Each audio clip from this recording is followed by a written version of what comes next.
Hello everyone, जय भीम, नवोबुद्धाय। स्वागत है आप सभी का समता पाठशाला के इस चैनल में। और आज की वीडियो में हम डिस्कस करने वाले हैं पृथक प्रतिनिधित्व। इसका मतलब होता है सेपरेट इलेक्टेड, जो कि बाबा साहब अम्बेडकर ने काफ़ी ज़्यादा प्रयास करके अछूतों, दलितों, SC/ST के लिए लाए थे बाबा साहब अम्बेडकर, और जो लागू नहीं करा सके। गांधी जी ने जो अनशन किया था उसकी वजह से उनको वापस करना पड़ा था। इस पार्ट में हम जो डिस्कस करेंगे सेपरेट इलेक्टेड तथा गोलमेज सम्मेलन में जो बाबा साहब अम्बेडकर ने जो भाषण दिया था, और उसके बाद जो गांधी जी और बाबा साहब अम्बेडकर के बीच में जो चर्चा हुई थी उसके बारे में डिस्कस करेंगे। स्टार्ट करते हैं, और प्लीज़ इस वीडियो को पूरा देखें, आपको अच्छी जानकारी मिलेगी। स्टार्ट करते हैं। तो जैसे अपने घर को हम घर कहते हैं, उसी प्रकार बड़े घर को, जिसमें लाखों करोड़ों आदमी एक साथ रहते हैं, हम देश कहते हैं। जिस घर में एक भाई दूसरे भाई पर हर तरह के अत्याचार करता हो, वह अपने घर वह अपने उस दूसरे भाई को भाई ही ना मानता हो, तो क्या हम यह आशा कर सकते हैं, या क्या यह आशा की जा सकती है कि ऐसे उस घर के सभी भाई बहन बहुत दिनों तक एक ही साथ रहते रहेंगे? नहीं, आगे पीछे वे पृथक हो ही जाएंगे। अत्याचारी भाई तो कभी नहीं चाहेगा कि उसका भाई उससे पृथक हो, क्योंकि तब वह उस पर अत्याचार ही ना कर सकेगा। पृथक होने की बात जब भी किसी के मुँह से निकलेगी, तो वह उसी भाई के मुँह से निकलेगी जिस पर दूसरा भाई अत्याचार करता रहा है। तो क्या डिस्कस हुआ है इसमें, इंट्रोडक्शन में थोड़ा सा हम समझ लेते हैं कि अगर एक परिवार में एक भाई दूसरे भाई पर अत्याचार करता हो, तो वह साथ में नहीं रह सकते, या जिस घर में नहीं बनती वह नहीं रह सकते। और जो व्यक्ति अत्याचार करता है, जो भाई, वो नहीं चाहेगा कि वह छोड़कर जाए, क्योंकि फिर अत्याचार किस पर करेगा। तो ये हमने डिस्कस किया है। अब हिंदुस्तान की भारत की आबादी का लगभग 5वां हिस्सा वह भाई है जो सदियों से अत्याचार सहता चला आया है। अंग्रेजों के 150 वर्षों के राज्यकाल में वह मुगलों का भी गुलाम बना रहा। सवर्णी लोग केवल अंग्रेजों की राजनीतिक गुलामी का गुलाम रहा, जो अंग्रेजी की गुलामी का गुलाम के शिकार रहे। ठीक है, तो वह अछूतों के भी गुलाम रहे, माफ़ करना, वो अंग्रेजों के गुलाम तो रहे, साथ ही उनको भी गुलाम रहे। आप कह सकते हैं गुलामों के भी गुलाम। अछूत और उनके साथ बहुसंख्यक शूद्र लोग अंग्रेजों की राजनीतिक गुलामी के शिकार तो थे ही साथ सवर्णी हिंदुओं की आर्थिक तथा सामाजिक गुलामी के भी। 12 नवंबर 1930 को लंदन में ब्रिटिश प्रधानमंत्री श्री रैमजे मैकडोनाल्ड की अध्यक्षता में गोलमेज कॉन्फ्रेंस हुई, जिसका हम जिक्र कर रहे थे। कब? 12 नवंबर 1930 को क्या गोलमेज सम्मेलन हुआ, कॉन्फ्रेंस हुई। उसमें भाषण देते हुए बाबा साहब अम्बेडकर ने कहा था, क्या कहा था, आइए सुनते हैं। मेरे अछूत भाइयों की स्थिति गुलामों से भी बदतर है। गुलामों की मानसिक कम से कम अपने गुलामों को छूते तो थे, हमें तो छूना भी पाप समझा जाता है। ब्रिटिश सरकार भी हमारे लिए कुछ नहीं कर सकी। पहले भी हम गांव के कुएं से पानी नहीं भर सकते थे, आज भी नहीं भर सकते। पहले भी हम मंदिरों में प्रवेश नहीं कर सकते थे, आज भी नहीं कर सकते हैं। पहले भी हमें पुलिस और फौज की नौकरियां नहीं मिलती थी, आज भी नहीं मिलती हैं। 150 वर्ष के अंग्रेजी राज ने भी हमारी स्थिति में कुछ परिवर्तन नहीं किया है। गोलमेज कॉन्फ्रेंस में बाबा साहब अम्बेडकर ने यह बात बोली थी। यही सेम बात अगर आप फेसबुक पर, यूट्यूब पर या अन्य सोशल मीडिया प्लेटफॉर्म पर आपने अवश्य देखा होगा। अगर आप सर्च करेंगे तो जो फर्स्ट कॉन्फ्रेंस हुई थी, जो कि बाबा साहब अम्बेडकर ने यह भाषण दिया था।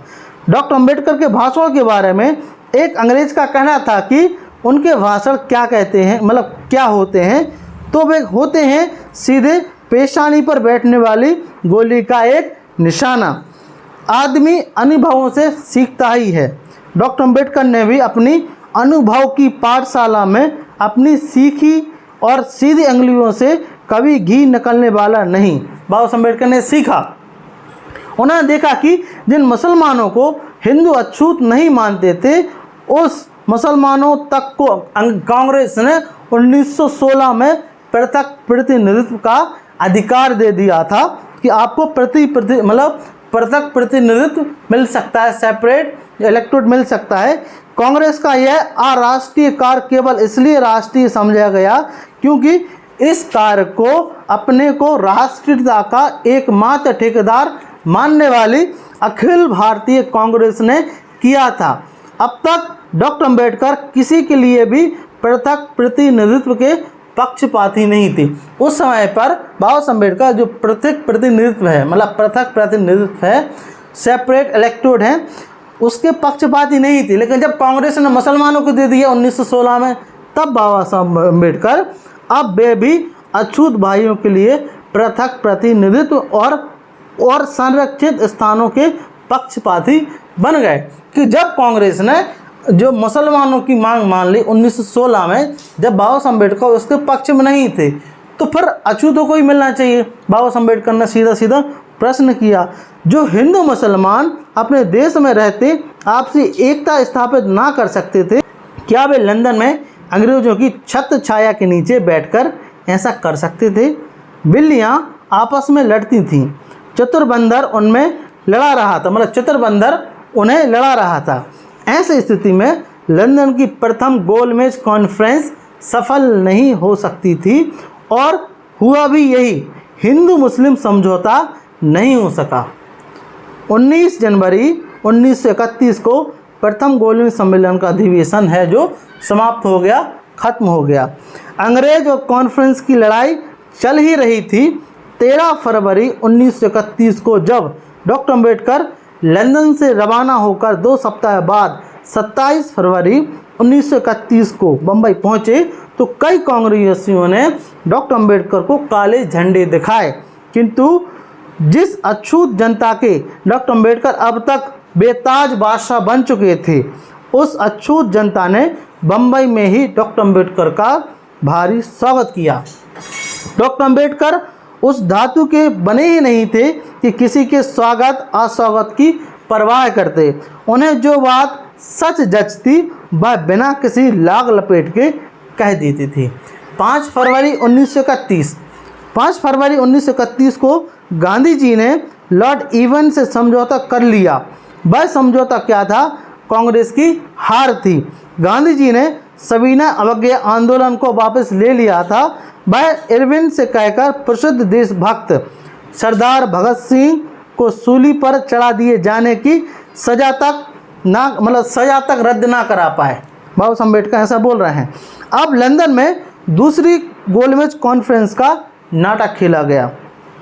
डॉक्टर अम्बेडकर तो पहली गोलमेज कॉन्फ्रेंस में भी गए थे, इनमें भी उन्हें शामिल होना ही था।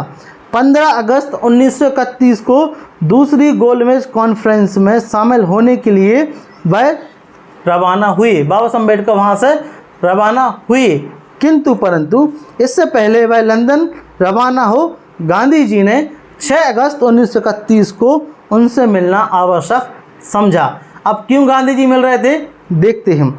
24 अगस्त को मणि भवन में गांधी जी की और डॉक्टर अम्बेडकर जी की मुलाकात हुई। बातचीत का सार कुछ इस प्रकार था। अब गांधी जी और बाबा साहब अम्बेडकर की बातचीत हो रही है, देखते हैं। तो गांधी जी क्या बोल रहे हैं। गांधी जी, मैंने सुना है आपको मुझसे और कांग्रेस से कुछ शिकायतें हैं। कांग्रेस ने अछूतोद्धार के लिए 24 लाख रुपए खर्चा किया है। बड़े आश्चर्य की बात है, तब भी आप मेरा और कांग्रेस का विरोध करते हैं। डॉक्टर अम्बेडकर बोल रहे हैं, मैं स्पष्ट कहता हूं कि कांग्रेस ने अछूतों के नाम पर जो कुछ किया है वह सिवाय ढोंग के कुछ नहीं। वह रुपया यूं ही इधर उधर उड़ाया गया है। क्या कांग्रेस का सदस्य होने के लिए जैसे खादी पहनना आवश्यक ठहराया गया, वैसे ही क्या अछूतपन को ना मानने वाला अनिवार्य नहीं किया जा सकता था? बाबा साहब अम्बेडकर ने गांधी से सवाल किया। यदि कांग्रेस ने ऐसा किया होता तब भी क्या नासिक जिला कमेटी के अध्यक्ष नासिक में अछूतों के मंदिर प्रवेश का विरोध कर सकते थे? मतलब जो मतलब मध्य प्रवेश कर रहे थे उसका विरोध कर सकते थे। आपकी कांग्रेस अंग्रेज सरकार का हृदय परिवर्तन हुआ देखना चाहती है। जो आपकी कांग्रेस है वह पहले अपने विषय में अपना हृदय परिवर्तन क्यों नहीं करती, मतलब जो अछूतों के पक्ष में अपना हृदय परिवर्तन क्यों नहीं करती। गांधी जी स्पष्ट मतलब गांधी जी से बाबा साहब अम्बेडकर स्पष्ट क्वेश्चन करते हैं। हाँ, अब हमारा विश्वास ना आप पर है और ना आपकी कांग्रेस पर। यदि हमारा विश्वास किसी बात पर है तो अपना उद्धार अपने आप कर सकने पर, बाबा साहब अम्बेडकर ने कहा।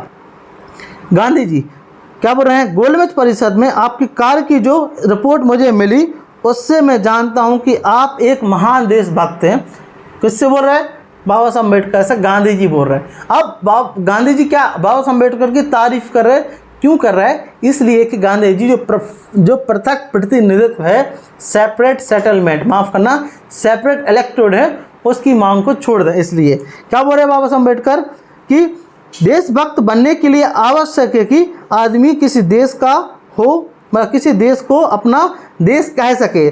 जिस देश में सार्वजनिक स्थानों से मुझे पानी तक नहीं पीने दिया जाता, उस देश को मैं अपना देश कैसे कह सकता हूँ। बाबा साहब अम्बेडकर बोल रहे हैं तो भी मैं, क्या बोल रहे हैं, तो भी मैं, ना तो आप इसमें आप सवाल कर दो, क्या बोल रहे हैं, तो भी मैं अपने देश हित के विरुद्ध कोई काम ना करके, मतलब कोई देश विरुद्ध के कोई काम ना करके अछूतों के हित में जो कुछ मुझसे हो सकेगा वह सभी करूँगा, बाबा साहब अम्बेडकर ने कहा। सभी जानते हैं कि अछूत मुसलमान और सिखों की अपेक्षा कहीं अधिक पिछड़े हुए हैं। पहली गोलमेज कॉन्फ्रेंस ने मुसलमानों की ही तरह अछूतों को भी पृथक प्रतिनिधित्व देने का निश्चय किया है। गांधी मतलब कांग्रेस मुसलमानों की मांग को स्वीकार करती है, क्या वह हमारी मांग स्वीकार नहीं कर सकती, बाबा साहब अम्बेडकर ने कहा। गांधी जी क्या बोल रहे हैं, गांधी जी बोल रहे हैं मैं हिंदुओं से पृथक अछूतों के राजनीतिक अधिकार देने के विरुद्ध हूँ। गांधी जी ने स्पष्ट कहा यह तो हिंदुओं के लिए एक प्रकार से आत्मघात करना ही होगा। बाबा साहब अम्बेडकर क्या बोल रहे हैं, मैं आपके स्पष्ट मत के लिए आपका कृतज्ञ हूँ। हम दोनों की स्थिति स्पष्ट हो गई है, आपसे विदा लेता हूँ। बाबा साहब अम्बेडकर चले गए। अब बाबा साहब अम्बेडकर क्या बोल रहे हैं, बाबा साहब अम्बेडकर के लंदन के लिए रवाना होने के 2 सप्ताह बाद अर्थात 24 अगस्त को पंडित मदन मोहन मालवीय तथा सरोजिनी नायडू को साथ लिए गांधी जी भी लंदन पहुँचे और उन्होंने भाषण में कहा। अब क्या कहा उससे पहले जान लेते हैं। तो बाबा साहब अम्बेडकर को गांधी जी ने बुलाया और बाबा साहब अम्बेडकर नहीं माने, तभी गांधी जी ने गोलमेज कॉन्फ्रेंस में जाने का निश्चय किया, क्योंकि अगर उनको पता था अगर मैं नहीं गया तो बाबा साहब अम्बेडकर सेपरेट इलेक्टोरेट ले आएंगे, लेकिन चले भी गए फिर भी ले आए थे बाबा साहब अम्बेडकर, ये बात अलग है। तो अब क्या कहा गांधी जी ने, आइए देखते हैं। तो कांग्रेस ने आरंभ से ही अछूत कहलाने वालों को काम को अपने हाथों में लिया है। गांधी जी बोल रहे हैं 1930 में कांग्रेस ने एक बड़ा कदम उठाया, अस्पृश्यता निवारण को जो भी अपने राजनीतिक कार्य में शामिल किया। गांधी जी और कांग्रेस अछूतोद्धार यह तो हिंदुओं के हित साधन की दृष्टि से ही था। जो गांधी जी अछूतोद्धार कर रहे थे, मतलब अछूतों का उद्धार कर रहे थे, तो किसकी दृष्टि से था, वह हिंदुओं की दृष्टि से था या अधिक से अधिक कांग्रेस के हित साधन की दृष्टि से। एकमात्र डॉक्टर अम्बेडकर का अछूतोद्धार अछूत जनता की हित साधन की दृष्टि से था। यही गांधी जी और अम्बेडकर में बड़ा अंतर था। गांधी जी अछूतों के प्रतिनिधित्व होने का दावा करते थे कि मैं अछूतों का प्रतिनिधित्व हूँ। डॉक्टर अम्बेडकर वास्तव में उनके प्रतिनिधि थे। यह कहना अनावश्यक है कि गांधी जी नहीं थे। डॉक्टर अम्बेडकर ने एक बड़ी पुस्तक लिखी कि गांधी और अछूतों के लिए क्या किया, मतलब कैसा सलूक किया, यह पुस्तक लिखी है। तो यहाँ तक हमने देख लिया कि किस प्रकार गांधी जी ने जो बाबा साहब अम्बेडकर सेपरेट इलेक्टोरेट लेकर आए थे, जो प्रथम गोलमेज कॉन्फ्रेंस थी, उन्होंने मुसलमान के साथ साथ मतलब अछूतों के लिए भी व्यवस्था की थी कि आपको अभी मिल सकता है।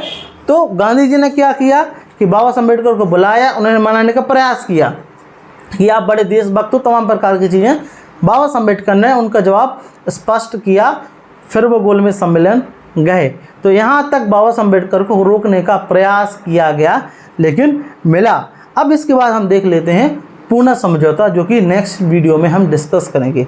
आपको ये वीडियो कैसा लगा प्लीज़ मुझे कमेंट बॉक्स में ज़रूर बताएं, और यदि आपको इस चैनल पर नया है तो आप इसको सब्सक्राइब कर सकते हैं। आपको अगर ऐसा लगता है कि यह चैनल को आगे बढ़ाना चाहिए, मतलब इसमें कुछ इन्फॉर्मेटिव चीज़ें मिल रही हैं आप लोगों के लिए, तो आप ज़रूर से ज़रूर सपोर्ट करें, सब्सक्राइब ज़रूर करें और शेयर ज़रूर करें। मिलते हैं पर इसी प्रकार की नेक्स्ट वीडियो में। Thank you very much, thanks for watching. जय भीम, जय भारत।